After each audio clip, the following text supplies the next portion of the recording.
Buenos días. Esta es la segunda parte del video Los elementos de la organización.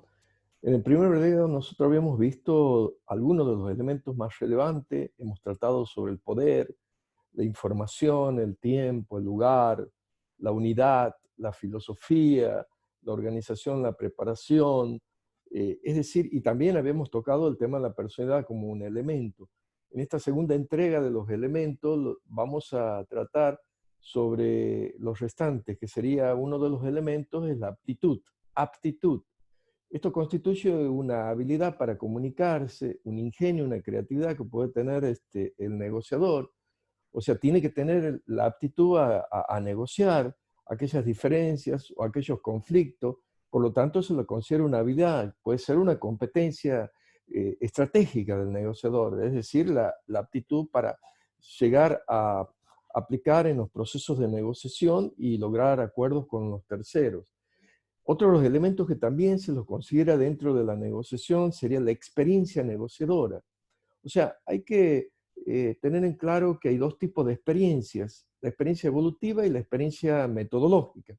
La experiencia evolutiva es el resultado de un ejercicio constante. ¿Qué quiere decir esto? Significa la experiencia que tiene el negociador como consecuencia de la aplicación de la negociación. Es decir, todo lo que tiene que ver con la experiencia, lo que trae, por el hecho de haber participado en muchos tipos de negociaciones o por la experiencia que tenga de negociar a lo largo de su vida, de su tarea laboral. Y el otro tipo de experiencia a la cual nos hacemos referencia es la experiencia metodológica. Bueno, este sí es el resultado de la aplicación constante de todas las técnicas de negociación. Significa la preparación del negociador, o sea, la aplicación de metodología, la aplicación de principios de negociación, la aplicación de los elementos para negociar o para prepararse para una negociación. O sea, la experiencia juega un papel preponderante para cualquier proceso de la negociación. Otro elemento que también podemos considerar sería la voluntad de las partes. O sea, tiene que haber voluntad de las partes para llegar a un acuerdo. O sea, la voluntad de colaborar. Y todo esto facilita la comunicación cuando encontramos una voluntad en ambas partes y los resultados los que se arriben. Si no hay voluntad de las partes, se complejiza la negociación. Es decir, es necesario que haya voluntad para negociar.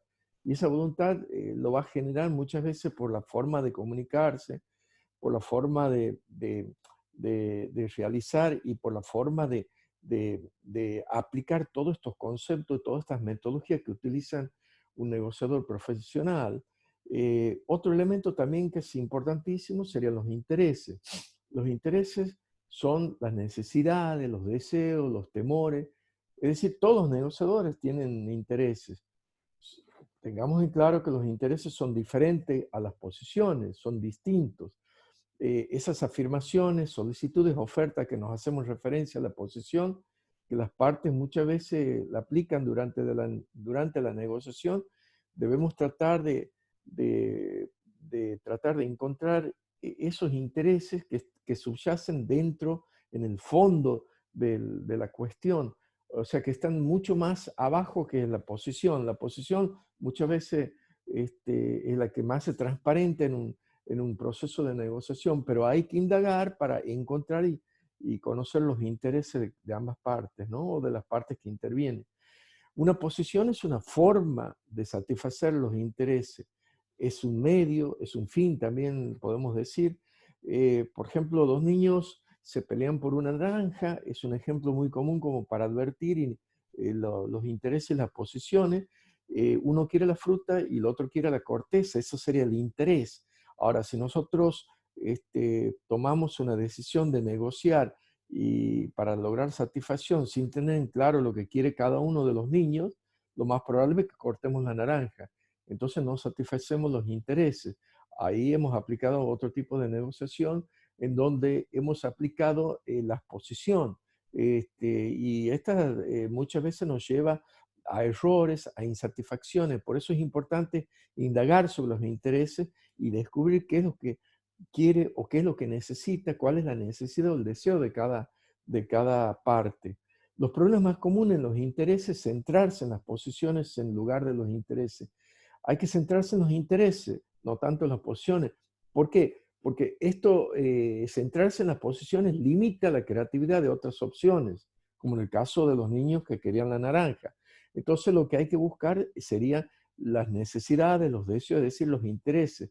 Es decir, se debe explorar, se debe investigar los intereses reales que subyacen por abajo de las posiciones. Pensar en lo que, únicamente en lo que nosotros queremos, esto es un error si no pensamos en los intereses de la contraparte. Sabemos que negociamos y en la negociación hay parte, hay dos más partes, por lo tanto debemos explorar todos los intereses de las partes que intervienen. Otro tipo de elemento que también hay que considerar es la opción. La opción es crear valor a la mayor cantidad de opciones con relación a la diversidad de perspectiva del conflicto.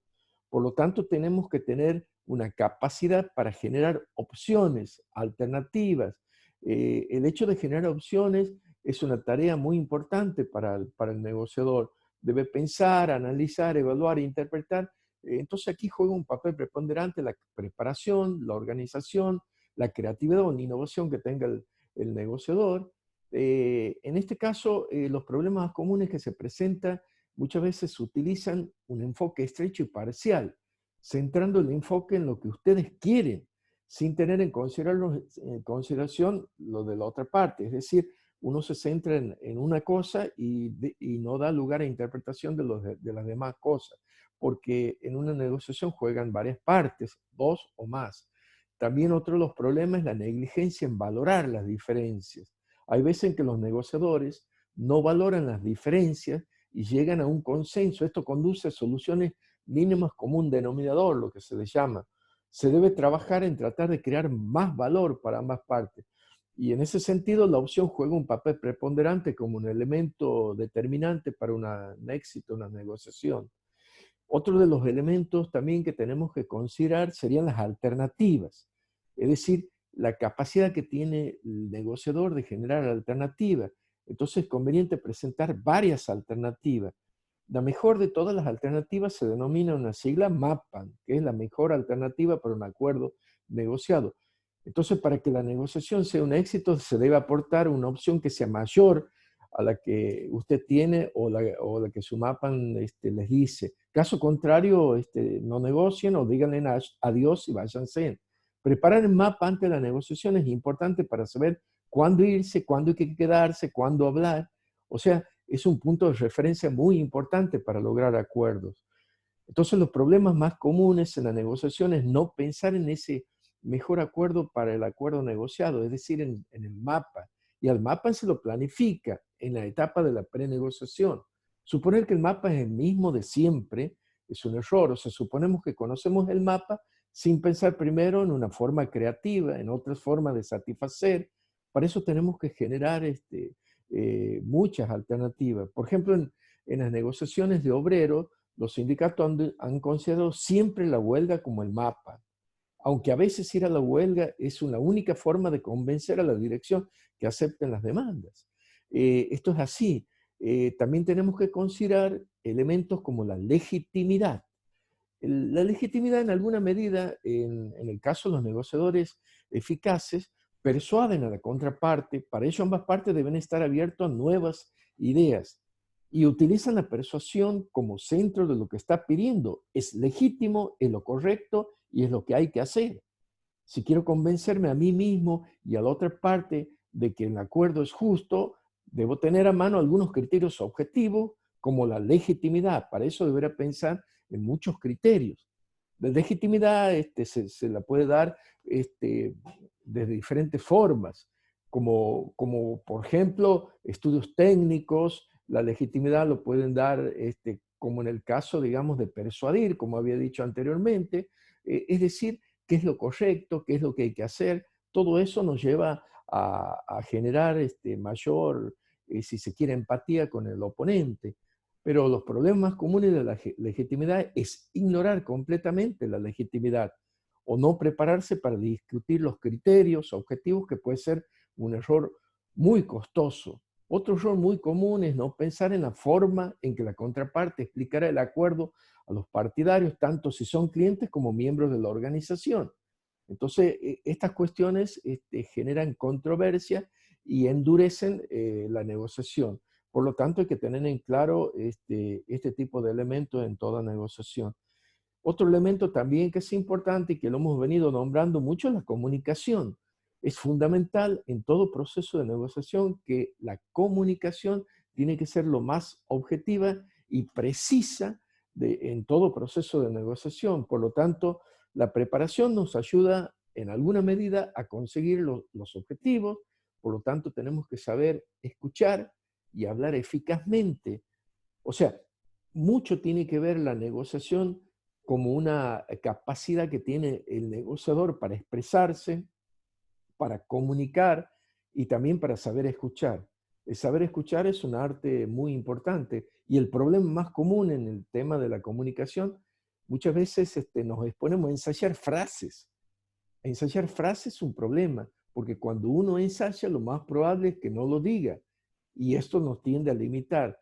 Esto tiene que ser lo más natural y ponerse en la cabecita del otro, generar un proceso de comunicación clara, precisa, objetiva, y vuelvo a reiterar, lo más importante es escuchar y comprender. Entonces la comunicación también es un elemento muy fundamental, como podrán apreciar ustedes en todo proceso de negociación. Otro elemento que también podemos considerar sería las relaciones. O sea, la calidad de la relación no es algo que simplemente suceda o se dé por hecho. Es el producto de cómo nosotros nos tratamos, cómo nos tratamos entre las personas que nos negocian unos con otros, es decir, con respeto, con comprensión mutua, con construir relaciones de confianza, realzar y aumentar la comunicación. Por lo tanto, es un elemento fundamental para lograr acuerdos. Pero los problemas más comunes en las relaciones se da en uno de los errores más comunes y más humanos que los negociadores tienden a cometer, está en englobar la gente y el problema. Casi siempre nosotros tendemos a confundir los temas de la relación, la forma en que manejamos muchas veces el desacuerdo, los sentimientos heridos, etcétera, con temas esenciales, cifras, términos, condiciones. Entonces, confundir la relación con lo esencial es un problema. Entonces, la relación es aquello que en alguna medida une, porque tiene que ver con la comprensión, con el respeto, con realzar confianza, con aumentar la comunicación para superar estos problemas mencionados. Otro elemento que también surge como un elemento de la negociación es el compromiso. Cuando hablamos de compromiso es porque las partes contraen compromiso de lo que va a hacer o de lo que va a poner cada uno de ellos para a los efectos llegar a un acuerdo. Para que una negociación tenga éxito tiene que haber compromiso, tiene que ser claro, bien pensado, duradero y aparte ese compromiso tiene que ser cumplido. El error más común o el problema de los compromisos es no ponerse de acuerdo sobre ciertos aspectos, como por ejemplo forma de embarque, garantía, plazos, etcétera. Es decir, todas estas cuestiones que si se quieren complementar a un acuerdo, hay que tratar de generar compromisos para no entrar después en un futuro problema o por no habernos puesto de acuerdo en algún elemento complementario, puede surgir controversias a futuro, como en el caso de seguros, de embarque, quién paga, etcétera. Todo esto tiene que estar bien aclarado. Otro error más común es el de suponer que todo el mundo sabe de lo que se trata en una reunión, por ejemplo. Por lo tanto, todos están de acuerdo en lo que debería conseguirse. Ese es un error muy común. Es decir, hay que aclarar. Bueno, todos estos elementos en alguna medida ayudan a lograr los objetivos de la negociación y por lo tanto son importantes y son fundamentales para lograr el éxito en